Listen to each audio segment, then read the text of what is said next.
A very warm welcome to you. Many thanks for being with us on the program this week. We remain your source for all the latest happenings in the world of insurance. My name is Lucy Iyambi. You are welcome. On the lineup this week, first we'll bring you a rerun of the exclusive interview on the CEO Rendezvous, where Faith and her guest, Dr. Justice OFORI, the Commissioner for Insurance Ghana, took an overview of the Ghanaian insurance market. Speaking during the session, Dr. OFORI said that insurance regulators must be alive to their duties in order to increase insurance awareness in Africa. Take a listen.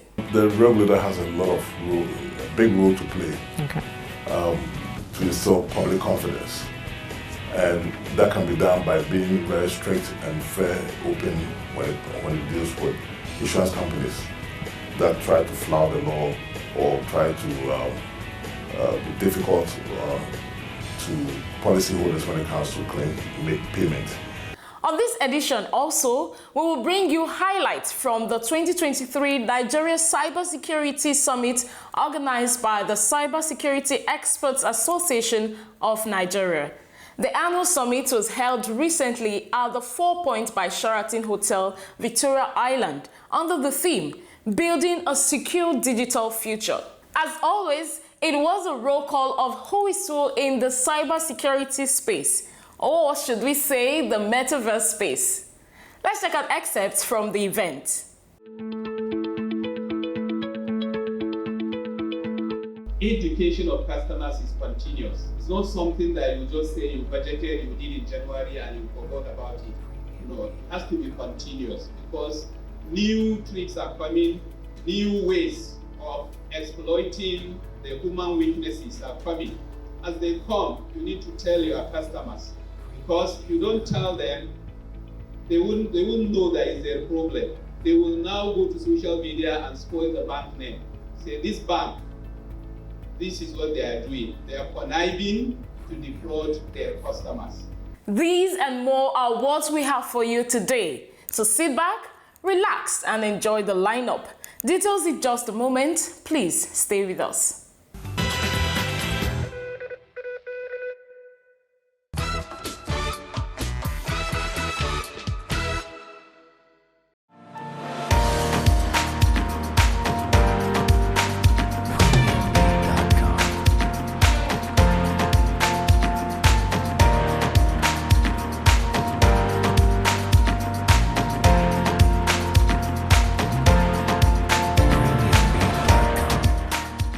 A very warm welcome to you. It's a pleasure to have you join us on the set of Almond Finance and Wealth Reports this week. It's indeed my pleasure and honor and privilege to have my guest, not have him or him have me in his office for this exclusive interview. I'm talking about no other than the Commissioner for Insurance Ghana, Mr. Justice OFORI. A man, I must say, whose name matches his office. When you are a regulator and your name is Justice, what more can you ask for? Thank you so very much, sir, for joining us. Thank you very much. Thank you. Let's go straight to have an overview of the Ghanaian insurance industry.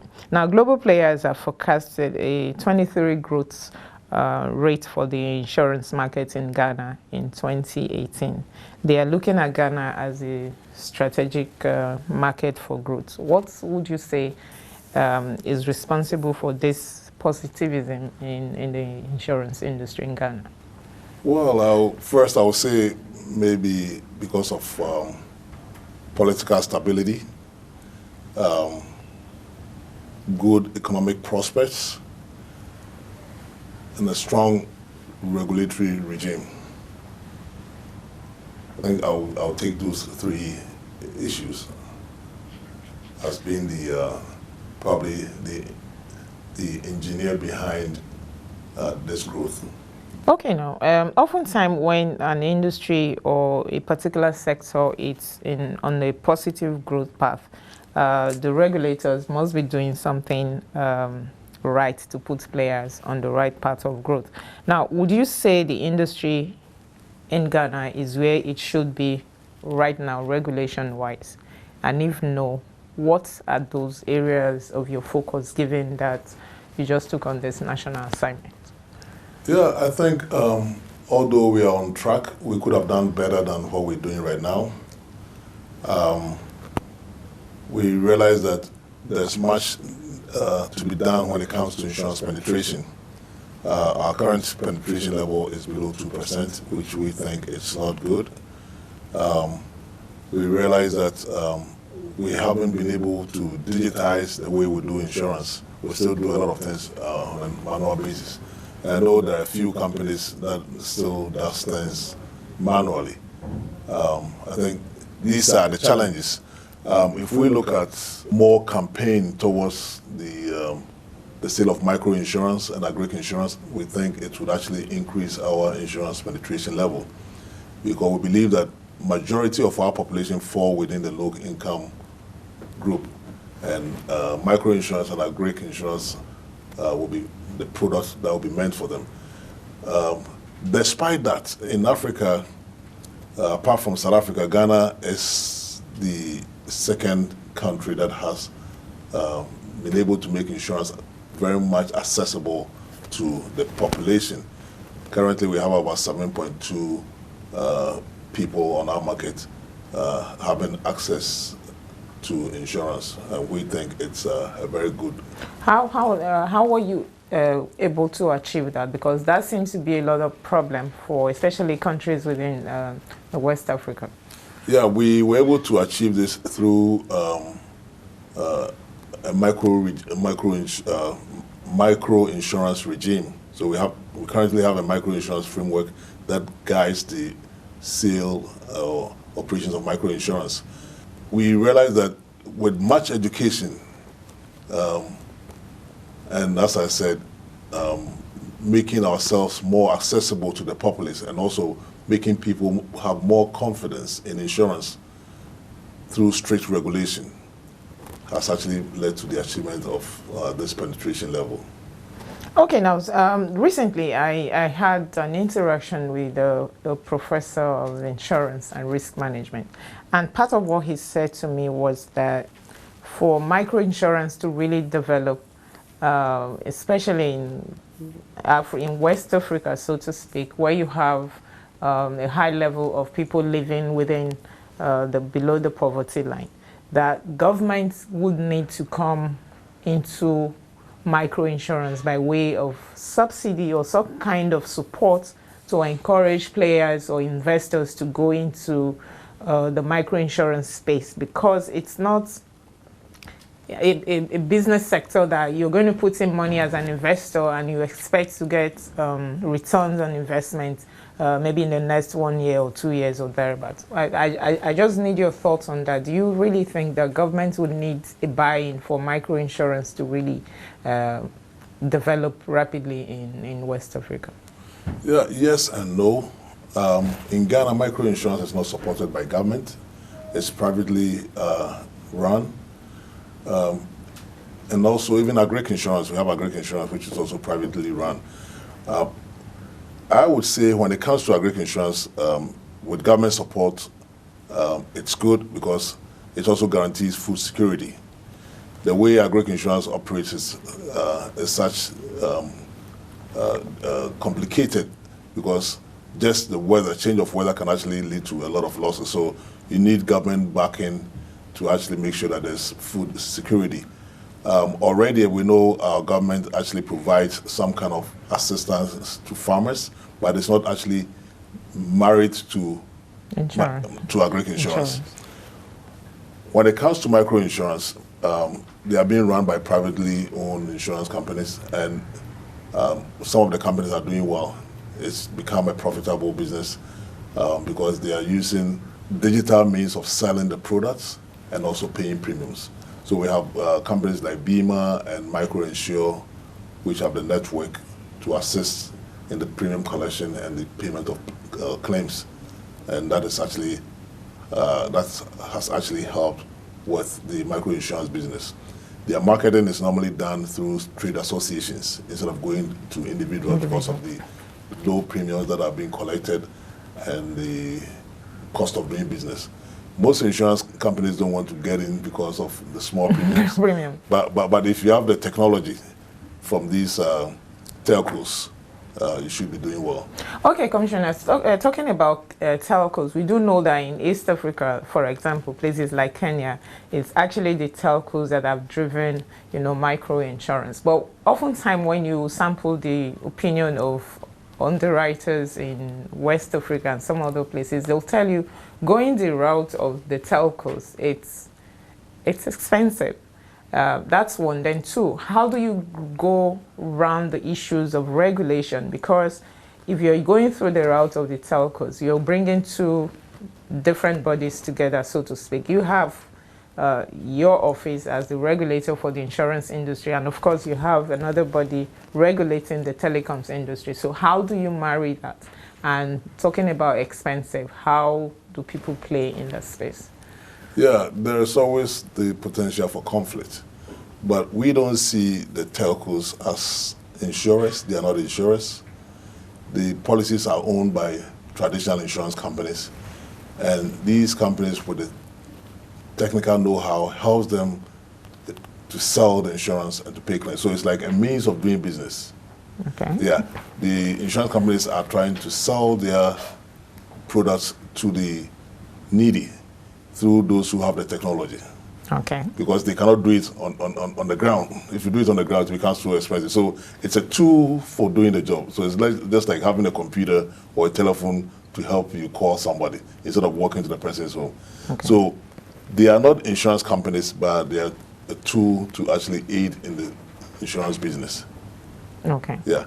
But given that insurance is not, as you said, if I buy a product via the telcos and I suffer a loss, as the insured, who do I cry to? Is it the telecoms company or the insurance company? And when there are conflicts between customer and, of course, that borders on customer service, who is the ombudsman? Is it the insurance commissioner or the telecoms operators? Yeah, we don't control the telcos, but they are doing business with somebody who is insured. Okay. So we do sampling of the market to know how they fare, customer satisfaction.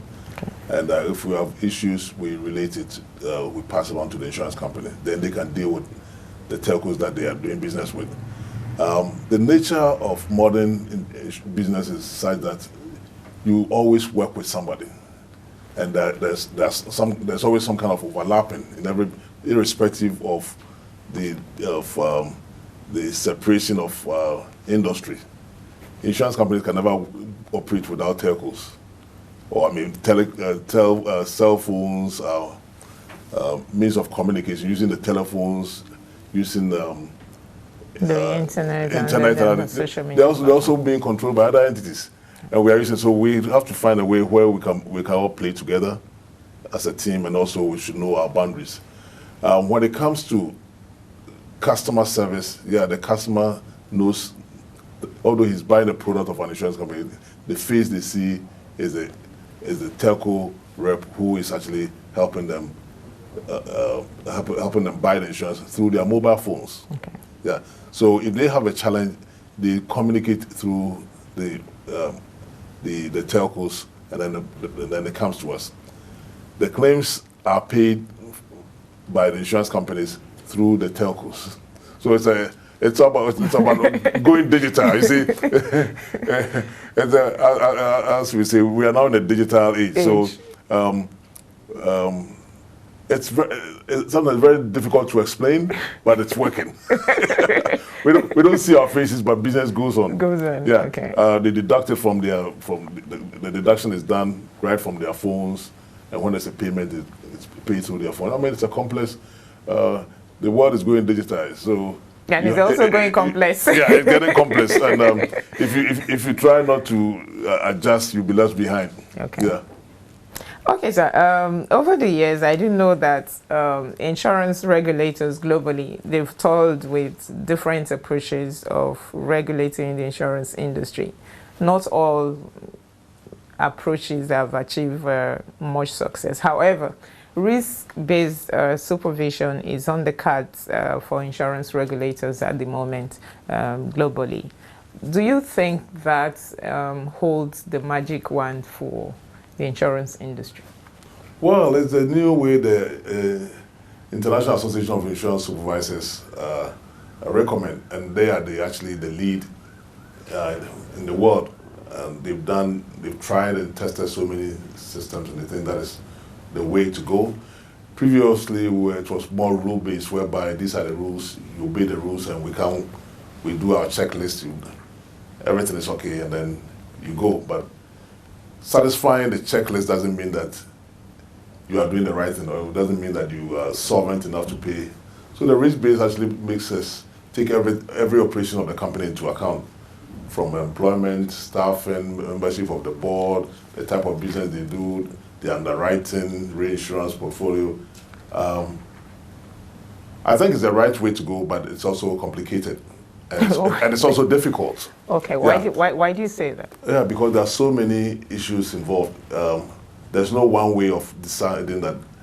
We cannot say you're going to decide on a company's risk level just based on maybe minimum capital. You can have you can satisfy the minimum capital, but there are other things that we need to look or investigate to make sure that actually you will be able to be solvent should there be a loss.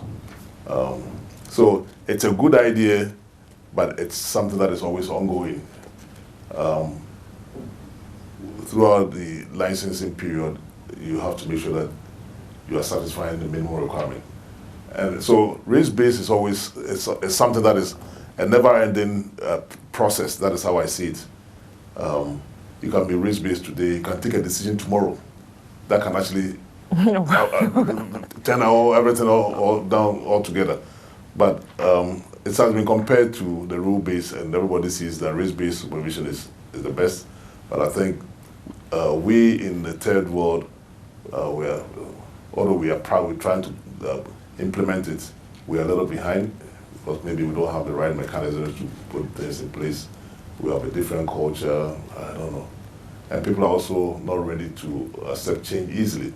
It takes them a little while to actually adapt to the change. So sometimes we need a paradigm shift to be more proactive.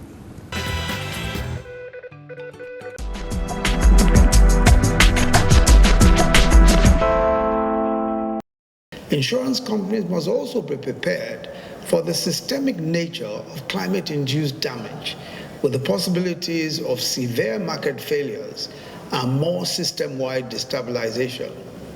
Here in Nigeria, the growing intensity of flooding and damage to vast agricultural acreages might have a knock-on effect on other areas of the economy.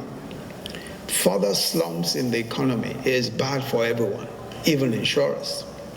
But I think it's important to mention that insurance companies have the best understanding of risk of any other industry. And this might be the perfect opportunity for the industry to assist regulators and our economies with developing risk mitigation strategies.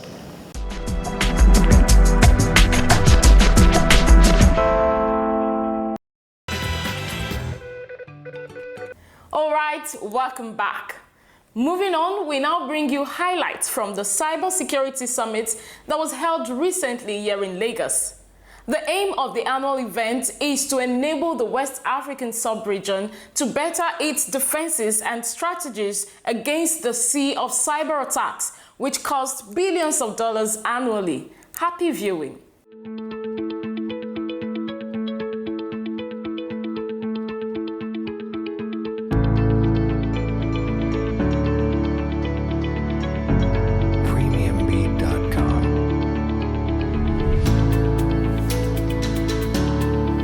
The Nigeria Cybersecurity Summit is an annual gathering of Chief Information Security Officers, CISO, from leading enterprises, cybersecurity experts, and elite ethical hackers from across the West African sub-region.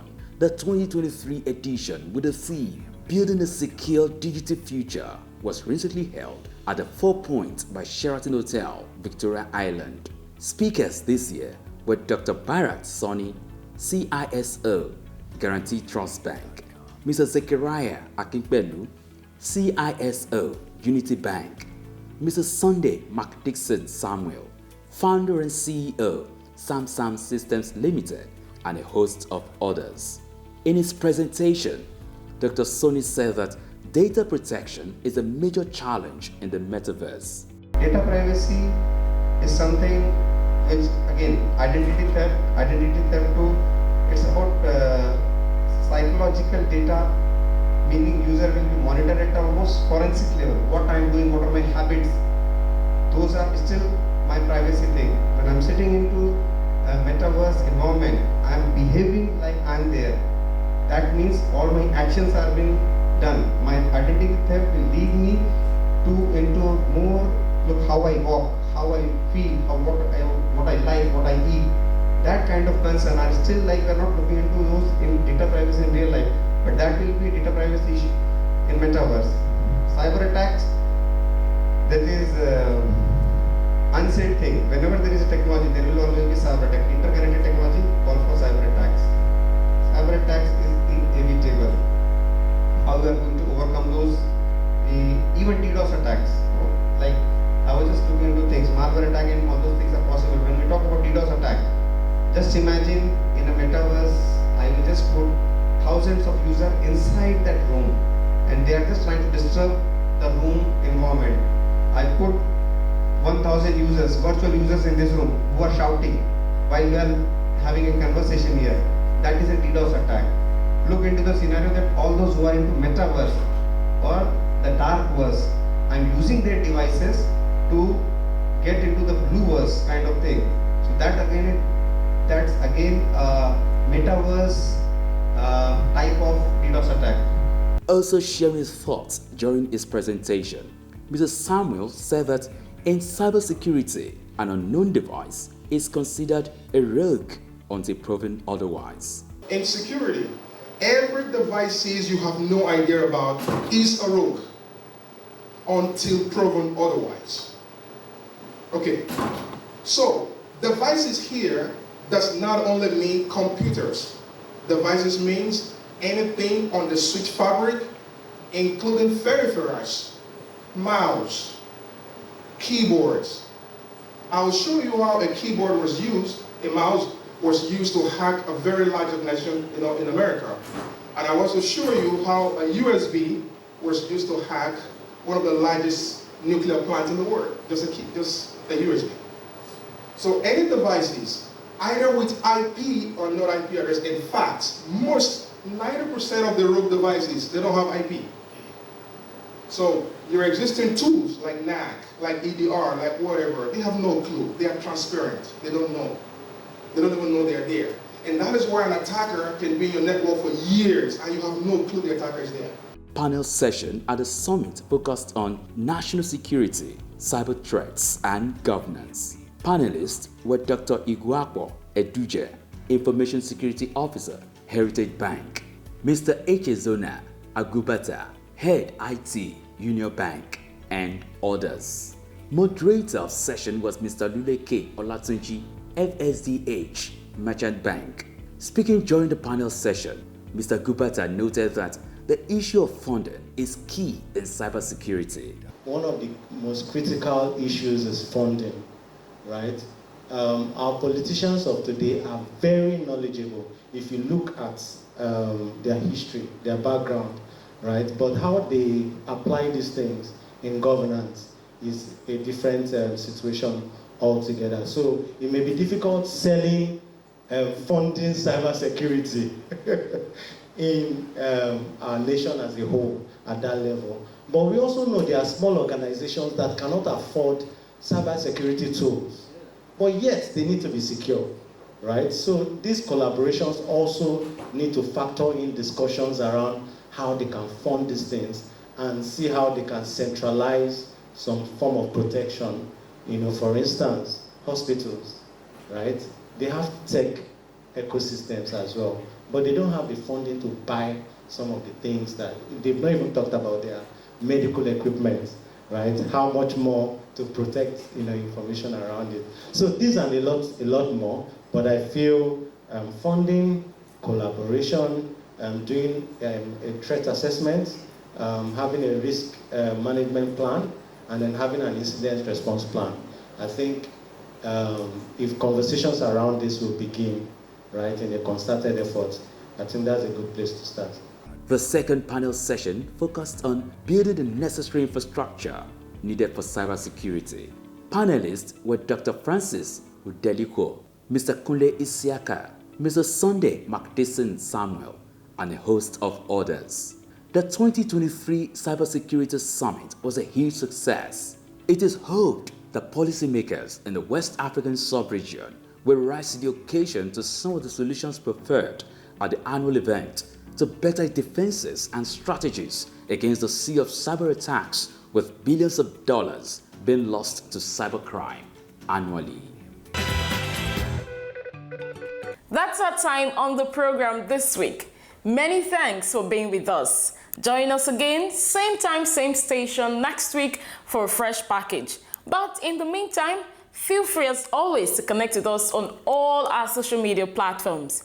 Join us live on our weekly radio program, Waiting Insurance They Do Safe, on Niger FM 102.7 every Wednesday by 9:45 a.m. My name is Lucy Yambi. Until next time, from the entire team, it's goodbye.